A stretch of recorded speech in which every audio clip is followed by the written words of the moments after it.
Hey everybody, welcome back to Champ and Sons and our Planet Coaster series here with Austin's Carnival as we take a look at the completed segment from last segment, the circuit of the Austin's Carnivals, the COAC, C-O-A-C, a play on CODA, the racetrack that we have here in Austin. So this is, we started building this the last time, and then I went on and did a lot of the work off camera. There was so much tedious work that went into these portions that it just felt smoother and easier to do it that way, to go off camera than try to have like 8 episodes to fill in this one space, one area, right? So we did add in this massive fountain in the middle of it right before you get to the entrance queue for the go-kart segment. And we have put in some queue covers on these other flat rides. They're pretty basic, sticking to the same theory kind of though as our launch rides right there. So, and I really wanted to kind of create this bridge effect and have them tunneled off from the rest of those segments. So you walk through the tunnel or over the bridge, and then here you are into it. Now this is a massive concrete platform, so if you notice the food court thing from the beginning, from the very entrance, I did go ahead and put at least one here. I'll probably add in, I would say one more, definitely around this area, just because it is pretty kind of open. I may go back through and just remove some of that pathing and put in some more planters. That kind of worked out that well. But I do think some more little food stalls, and I want to kind of put in at least a little table section, maybe a shaded segment, you know. So we'll have to see how that kind of works. We did get this whole area fenced off, and it's not any extensive fencing. When I was at the CODA karting stuff for my son's birthday, let him go on their racing go-karts. It's pretty well, I mean, it's secured with essentially waist to chest high fencing, nothing major for it. So that's just kind of what I stuck with around here. Now, I did add in a couple of these more water segments for the bridge portion. I might put in some water features. I don't know if I'm going to go as extensive as I did for the sign, for the circuit of the Austin's Carnival sign there, fountain type thing. I don't know. I still haven't fully decided on that yet. So it's going to be kind of interesting to see. We do have a lot of that open space. So like I said, part of me does want to put in maybe another one of these here, at least a shading area, a sitting area, give people a lot more places to kind of sit down and rest. This would be a massive concrete slab. So in the summertime, what you are talking about is that would generate essentially a lot of heat.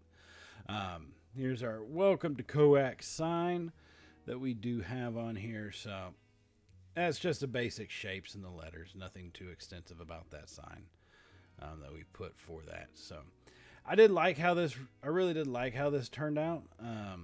I think it went through pretty smoothly. It did take forever to actually do, and I still have some cleanup to do. So there's some of these grassy parts right here next to these bridges and tunnels and stuff. I'm going to put in some plants there, some basic planting. It's not going to be too extensive. And then, like I said, maybe a little, I want to say like a food truck thing, but I got to figure out how I'm going to try to build that, or just get one off the shop, because I have seen those off the shop. So I will see. We'll see what we do about that. So now, the main point of today's episode is we're going to go ahead and get building on another coaster, right? And we have some of this area here in this back corner that you can kind of see. And I think I want to try to either have a bigger, this is a part where you go bigger and faster. I also do want to put kind of a launched-in coaster over there, and then right here in this segment, let's finish off the park with a water park, essentially. That's kind of what I was thinking for this area. I want to say by the parking lot, because that's what that boundary is, that fence line. That would be where the parking lot is. Maybe put one of the little, not water coasters like you see for the coaster segment, but the little inner tube coaster thing that you see in water parks. Put one there so it gives people something to look at. as they park their car and something to look forward to. Now, I did want to put in a giga coaster, right? So not just a hyper coaster. I did want to go giga size. We've been getting larger with every coaster really that we've been putting in here. So I figured why not keep with that theory. It's just going to be, where in the hell is that damn coaster to put in? I'm trying to think. The cable lift hill one. Oh crap, what is it called? High Peaks Construction. That's funny. Rocky Mountain Construction. Okay. HPC is RMC. No, I'm trying to. No, that's the damn B&M one. Although that's got possibility. I could use that. But no, we're going to go with a different version because I want it to really take up a lot of that space over there in that corner. And that's one of the better ways to use kind of dead space, is to get a coaster that runs through the territory, runs through the ground, and takes over a lot of that kind of stuff. Oh my God, I know I'm just missing it. Where is it?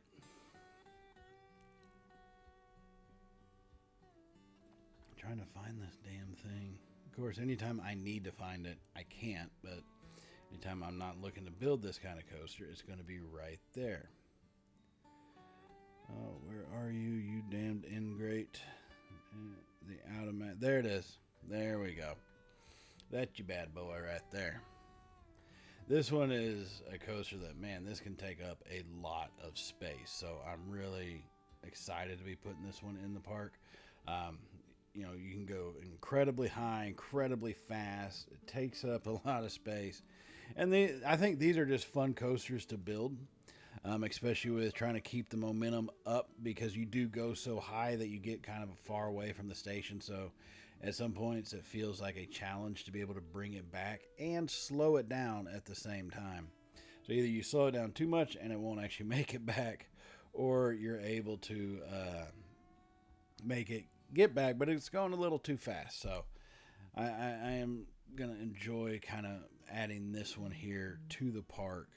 This way I think it'll work out pretty well. So we do kind of our standard, get the 4 meter size section, and let's go ahead and lift this bad boy up off the ground some.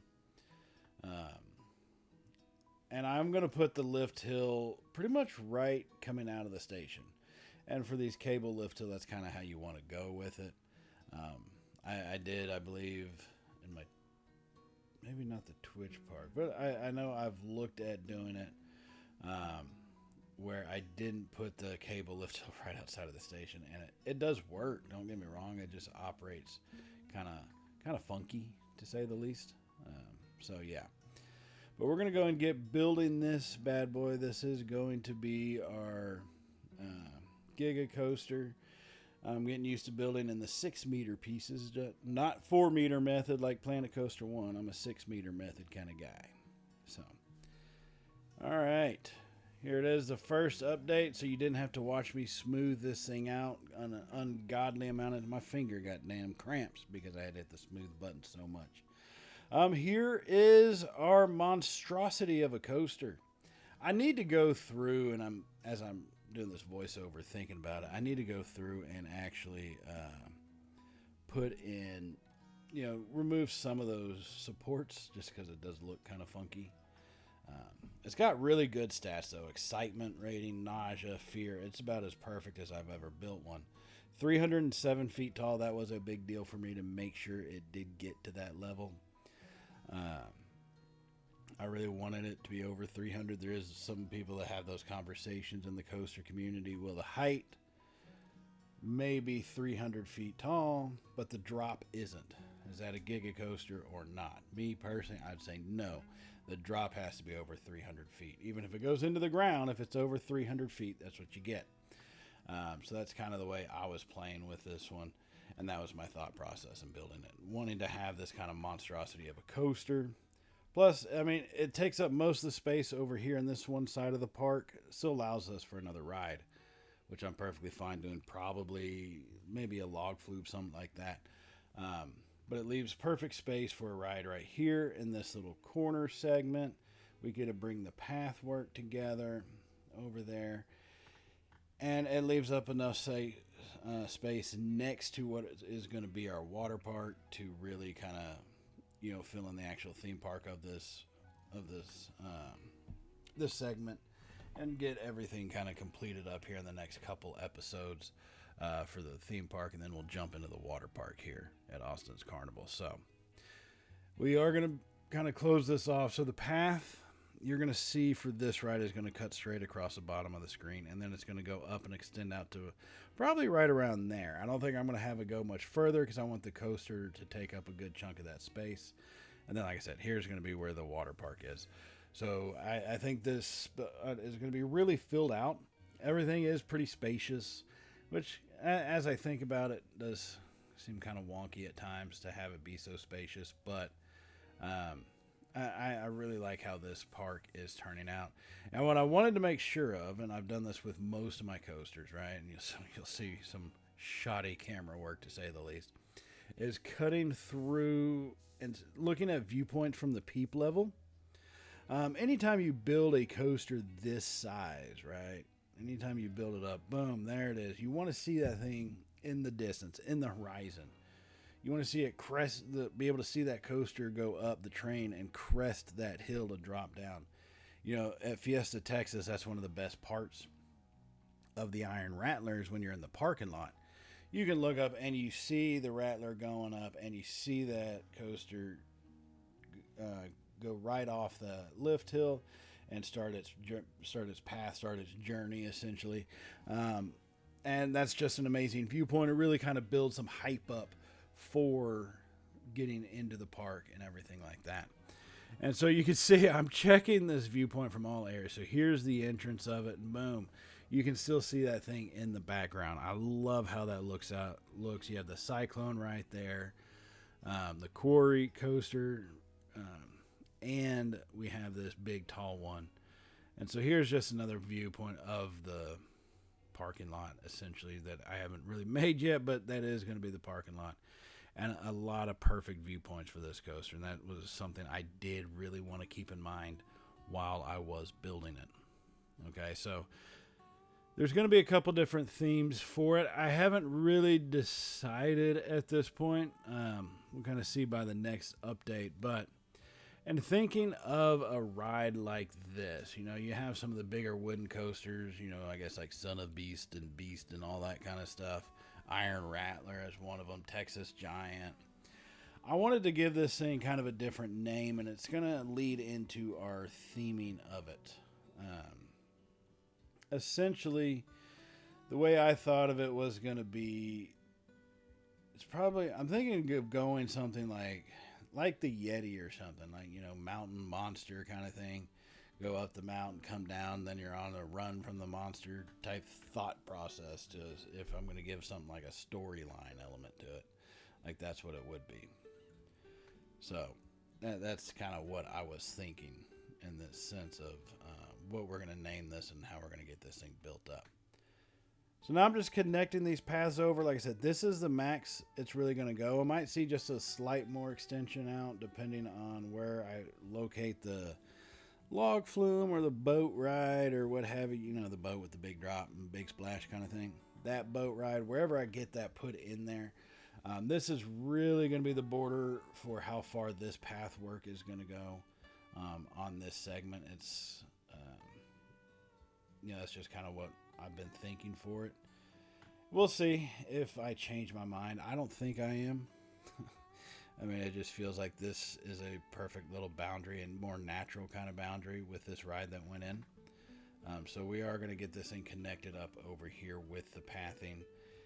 And this was kind of just an interesting portion to put it in. Because nothing really matched up right. Nothing ever does with how I build stuff and plan a coaster. But, it's just the way it goes sometimes, right? It was linking up like that and couldn't get it to move off. All right, come on, stamp tool. There we go. All right. Took me a second there. Let me get rid of this so I can really kind of just bring it back around. All right, let's turn this. Yep. So this, I do think, gives it a natural kind of border for the path work of how far this park is going to extend out. And I like the point of where it's at. It gives us plenty of space. We have a good amount of coasters in it. We're going to have a good amount of flat rides in it. Plus, once we get the water park built in, everything is going to be flowing just about perfect for us in the grand scheme of things. So I do going to get this connected over. Then we are going to start working on the coaster. We're going to get it recolored. We're going to do some of the station building. Get this whole area kind of set up for what this ride is going to become here in the next update in just a minute. So that's going to be fun to get to. And yeah, I'll tell you, this was definitely at times a headache to build, especially to get it smoothened. And you see these long sweeping corners and turns to make sure that this thing carried that kind of speed all the way through the ride. Was a big kind of deal for us, and I love these little rabbit hills at the end. We'll kind of see how all this stuff plays in once we get to this next update in just a second. Here we go, and here it is. So I did go with the name the Yeti. So what you're seeing us build with the station is going to be, think of a log cabin type setup. So that's why we did use the logs, various reshaping, or not reshaping, but resizing of them. We did give the coaster a brand new color scheme, so it is, think of not just like a white on a mountain or anything, but the blue aspect gives it that icy feel. Right, and it just felt, I tried it with having the blue track and the white supports, that just didn't feel normal, especially with having blue streak back there, so I went white track, blue supports. And I think it gives a perfect feeling to it, especially once we get all of essentially the decoration put in, all of the fun jazz put into it. It's a long build process. So this video, including the POVs that we're going to have at the end, have been cut down to about, less than 30 minutes, right? About 28 minutes, give or take. And I can safely say, this was probably a grand total of 4 to 6 hours worth of building as far as coaster design, overall decoration of the area and everything. And so that's kind of what we're looking at here with it being called the Yeti. And the idea is you're on the run from the Yeti, essentially down a mountainside or down a mountain slope. On the mountains, you're just on a run from a Yeti monster. You got to go fast. It's got the sweeping turns. It's got the speed. We're going to put in a lot of head chopper moments into this thing. And this was, like I said, it was a stressful but a fun build, to say the least. And I'm glad that we really got this one done. And here we are on one of the final updates that we have. As you see, we've really kind of brought this thing together with that log cabin kind of feel, log cabin in the mountains kind of feel to it. That is the exit building. So it's got a restroom, got some drink stands, food stand. It's got gift shop. It's got the picture booth. It's got everything for it. And you can see we got a lot of work done going through the ride. And then, so the snow portion, it's really just rocks. I just took one of the colorable rocks, made it white. Makes, I guess, a combination of the same white and blue that you see on the coaster. Added some of the blue highlights to the white rock. And I think it really turns out well. These middle sections right here, I'm not so sure what I'm going to do with them. These open grass segments. I'm not too sure what I'm going to do with them right now. I haven't really decided. You know, I wanted to keep some natural forest around as much as possible, because I figure as we got to the back of the park, you know, we would have been expanding into probably a pretty wooded area. So we did keep a lot of that there. Now, like I said, my biggest thing with coasters like this, not just airtime, but head chopper moments. You got speed, you got the turns, you've got airtime, and with everything that we've put in here, you've got head chopper moments. And so we're talking, these are essentially additional log cabins up in a mountain, think about it, and you're zooming through them, you're hauling ass, running away from the damn Yeti, and you're trying your best to survive. So that's kind of what we were thinking with this. As we kind of design this thing out, let's keep the snow look going with the white rock. And, you know, the blue track, I think it just works beautifully for it. And it allowed us to do the log theming kind of cabin here as far as the exit building. Now, I did start out with some standard wall pieces for it. I really did. Just to make sure I had my things lined up accordingly. I wanted to make sure I had it that way. So those wall pieces are few and far between, mainly around the shop stalls. But you can see these are the straight up log pieces, just shrunk down and everything to fit what we needed. And I really did like how this turned out. I think it came out about as good as I could expect. Our sign here, that is basically just a standard stock image for if you Google the Yeti. In fact, it is called stock image something. And I use the sign, the same software I use for my thumbnails. I use it to make that sign. But I do think it works out perfectly. It gives you the feeling of what the ride is. And then, you know, the color scheme, I'm not going to say it's flawless, but it's pretty damn good. Mix it with the log cabin. I think you really get that, cabin in the mountain kind of feels during a snowstorm, and now all of a sudden you're going to be chased by a damn monster. So that's the fun part of it. Like I said, this does have a restroom. It's got the shop stalls into it. The restrooms are already open, but I'm going to go ahead and open up the souvenir desk and our lovely picture wall. It's got 9 cars. Each screen has got its own car that it covers, and I think we're really good to go there. So this was a fun one to build, that is for sure. Now we have it at 1859. I'm going to open it up. No, we need to have this bad boy at 0. Dang it, trying to open it up, making people pay $20 to ride a damn coaster. That would just be shabby as hell. I did try to put in multiple trains. I'm not gonna lie, I just couldn't get things to work out with the block sections. It wouldn't ever release the second train, no matter where block sections were. So, you know, I had to get rid of that. And we run one train only on this track. That was a big thing for it. Just make sure to run one train only. But on this train, you got so many flyover portions. You got so much in terms of head chopper moments. You've got all the speed. And like I said, some of this stuff I still need to fill in the gaps, but it'll be interesting to say the least. Now, we are going to jump on a POV right here in a few minutes, or about a minute or so, and that's where I am going to let y'all go at that point when it does begin. While we take this final look at it, I do want to remind y'all to hit the subscribe button if you have not hit it already. And if you did like today's video, especially once you get off this POV, definitely give us a thumbs up. I really appreciate everything y'all do for us here at Champ & Sons, and that would really help out the channel.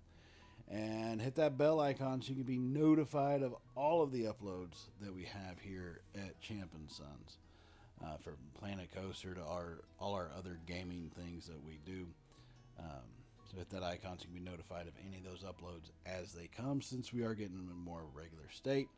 So go ahead and hop on that POV ride, and I will see y'all in the next one, everybody. So as always, stay safe, and well, y'all know how it goes from here, right? Later, y'all.